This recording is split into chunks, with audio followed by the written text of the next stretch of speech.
This is Science Friday. I'm Ira Flato.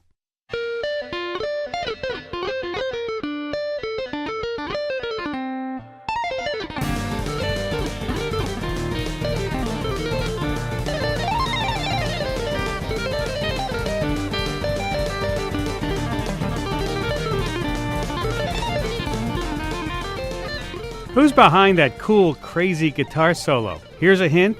He's more than human. March has 78 fingers. He's the guitarist for Z Machines. That's an all-robot band created by engineers at the University of Tokyo. The human side of that performance is a person who wrote that tune. It was composed by electronic musician Tom Jenkinson, better known as Squarepusher.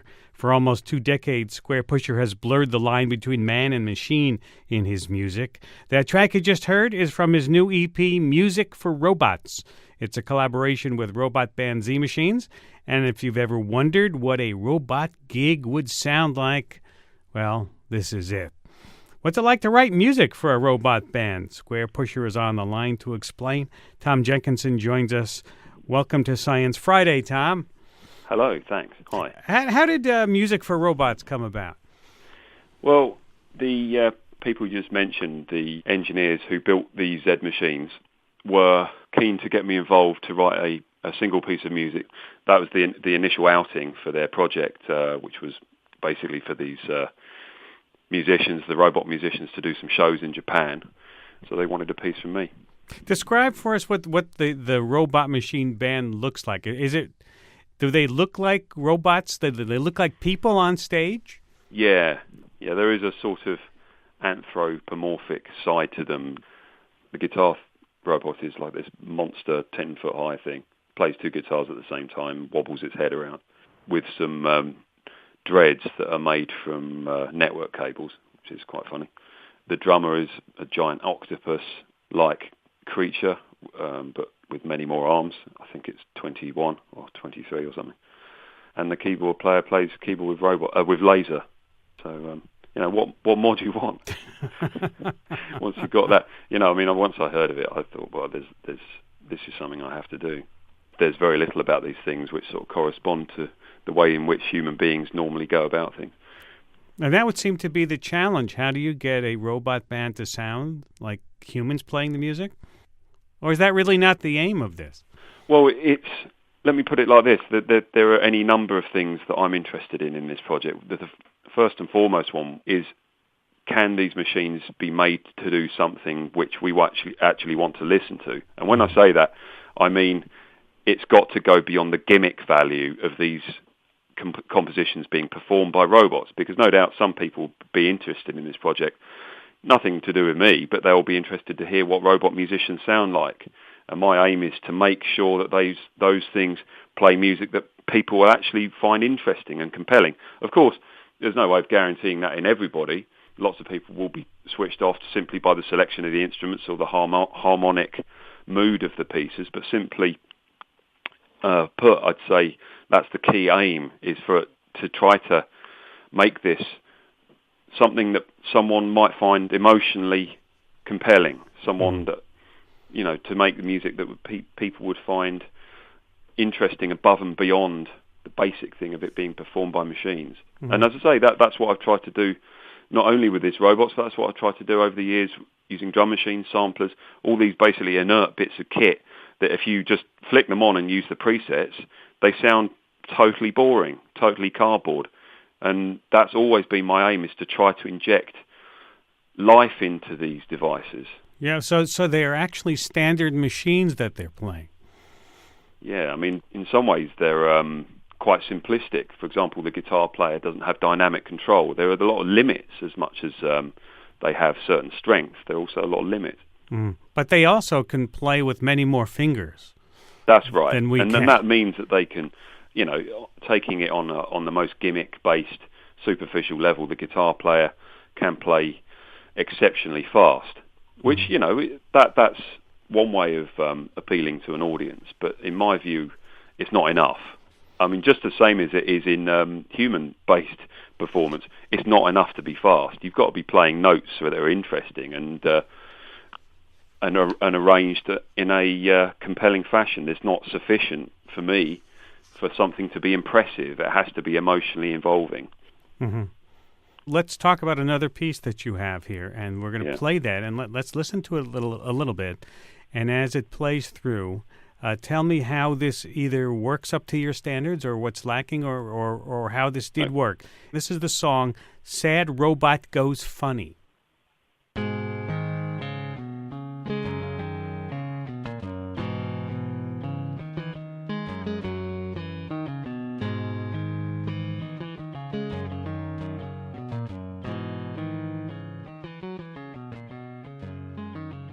That part is, just the guitarist playing a motif involving just the first three strings of his guitar. Part of the idea of this piece was to investigate polyphony, and that's one of the less obvious capacities of these robots, that they have complete independence of what they do on one string in relation to another.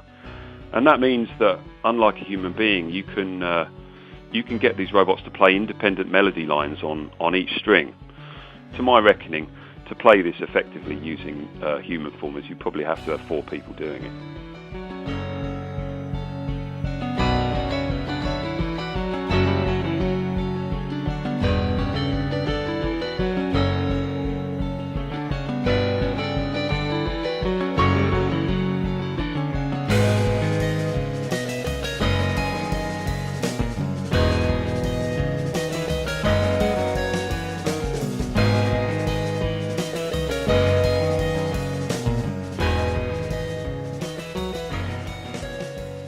Does it actually fulfill the emotional part that you're going for? You see, this is immediately we come a cropper on the subjective element of music appreciation. For me, yes. And if you turn around to me and say, "Well, it doesn't do anything to me," I've got nothing. I've got no comeback. You know, it works or it doesn't. But I think if it works for somebody, that's already proven my point. So you think this was successful? I thought it was. I thought it had a feeling to it, but I guess there are nuances, right, that only people can do to instruments that your robots can't do yet. Well, that's an interesting point again. You see, I'm of the mind that lots of those nuances that we associate with guitar playing are actually a limit, and they stereotype the approach to the instrument and guide what guitarists think they should do with the instrument. And I'm actually quite happy to throw all of those things away, regardless whether it's a robot playing it or myself.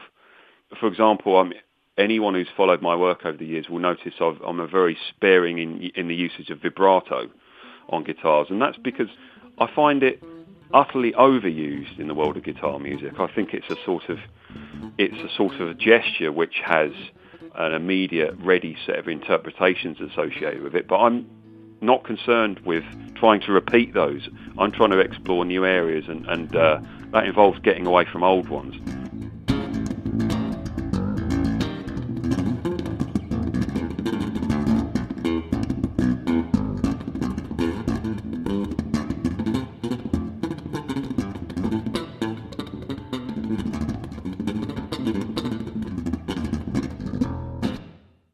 And in addition to writing electronic music, you're a virtuoso bass player. Does virtuosity matter? I'm certainly a bass player. The virtuoso side, that's again. That's subjective.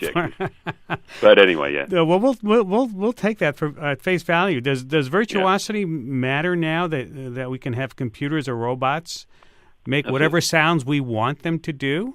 It's a very interesting point. I mean, one of the questions that this project throws up is it's going to make it much more difficult to import certain kinds of music assessment into the project. So, you'll often hear people talking about a musician's performance as being touching or aggressive, egotistical, sensitive. All these terms are to do with human character, human attributes. And none of those really can be applied to this because it's a machine. It has none of those attributes. It just is a set of servo motors, electronic components. They can't be sensitive. They're inanimate. So we need. So you're saying we need not to judge them as if they were human. Well, you see, this is it. You see, some people will look for that. Some people will look for those trademark human forms of expression. But remember, I mean, I'm thinking that lots of those trademark human forms of expression are actually straitjackets. They're actually cliches, and they don't suggest anything along the lines of imagination or sensitivity to me. They say to me, someone's done well to learn all the stereotypes out of the book concerning their instrument. You know, I'm thinking that actually to not have those attributes gives this music a degree of freedom that it would not have if human beings were playing it. So if I'm abandoning all of these kind of cliches, I mean, and cliches is obviously has a negative value assessment associated with it, but you on the other hand might find those things that they're essential to what you think of as a guitarist's performance, and if they're absent, you might not enjoy it. For me, they're absent, which means I can enjoy it. So, yeah. But still, if a human being plays in an athletic way, then it's natural to think of that as more impressive, whether you like it or not, of course. It's impressive because it's someone struggling against their physical limitations. Yeah. The only physical limitations that robots face are the ones which were imposed by the budget when they were built. And if you can imagine a bigger budget, you can imagine a better robot. Because human beings are stuck with their physiology, they're stuck with their, quite literally, their amount of fingers. In the end, I suppose I just look at it that a sampler, a sequencer, a robot, human performer, each thing has its good and its bad. Right. Each thing has its attributes which make it appropriate or not appropriate to a given composition. But that's true of all computerized things and of computers themselves. We know they can do things a lot better, faster, smarter in certain senses than we can, right? But what we also know is that they're not human. Yes. And that humans have their own quality of performance or their or brain They power. do. I think part of the problem is actually contextual. When you furnish someone with the information about how it's done, suddenly that their opinion will change. For example, I've played this to some listeners without telling them that robots performed it, and they go, "Who is that guitarist? It's absolutely insane."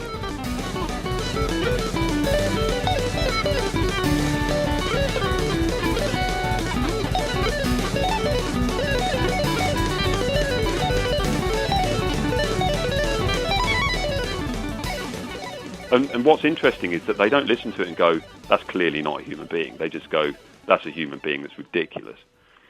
And then I go, "Well, it's a robot." And then at that point they think, so it's cheating then. It's kind of fake. And that for me is really interesting. For me it's not cheating, it's just another way of doing it. Yeah. But for some people, possibly most people, look for the human performer in music. They look for the human. Because music, to a lot of people, and to a certain extent myself, is a form of emotional connection between people. And once you say there are machines involved, it sours that sense of emotional connection. But I still think you can connect through machines. Mm-hmm. And, anyone, again, that's aware of my career will notice that I'm always bouncing between these two worlds, because I can never set aside, no matter how interesting it is to work with samplers, sequencers, I will never be able to set aside the discipline and the craft of playing an instrument, because it's something I think is infinitely valuable, not only just to me as a performer, but in terms of how it informs what I do as a composer. In the end, I'm not going to say that one thing is better or worse. Do you consider them as instruments themselves? Well, or well, it's hard not to, because the instrument is built into the device. I mean, for me, it's a guitar which plays itself. That's the way I see it. Actually, in the world of electronic making music, the word instrument starts to have very, very blurry boundaries. It's not like thinking this is a violin and then here's the person who plays it. If you think about a drum machine, it contains all the sounds analogous to the violin, but it also contains the means by which they are played, i.e. analogous to the player. Mm-hmm. So this is a device which embodies both the player and the thing to be played. And that's very much the case with these robots. Mm-hmm. I think there's what hasn't happened is that they've not been interpreted through performers, whether that performer is myself or someone I asked to perform it. There's been no of that human processing from the detail of composition to the actions of their hands. Mm-hmm.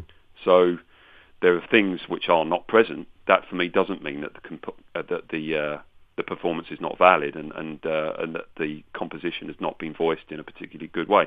Of course, there are instruments which don't work well. There are samplers which don't sound good. There are, drum machines which suck. The rhythm's not good. The timing's not great. So it's hard to voice. It's not like you can voice clearly through any instrument or any machine. But still, I think these ones have done. They've done their job. They've paid their dues. When you write music for the robots, is it very much an experimental process to see where you can, the limit that you can push them to, and the quality that will come out of it? Precisely. Part of the project was establishing what the degrees of freedom were on these instruments. Actually, there are parts of the piece that you just played where I'm actually deliberately pushing the guitar robot into territory where it cannot play consistently anymore. It's beginning to struggle to deliver the notes on time.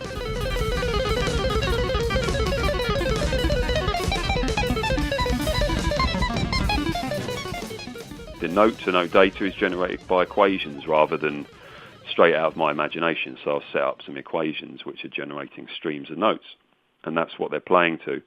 But then I'm cranking up the speed at which the generation of those notes is occurring, and moving it past the point where the robot, as I say, can play it consistently, which gives rise to another kind of sound. It's like the sound of things breaking up, things distorting, things giving way, and basically the sound of destruction.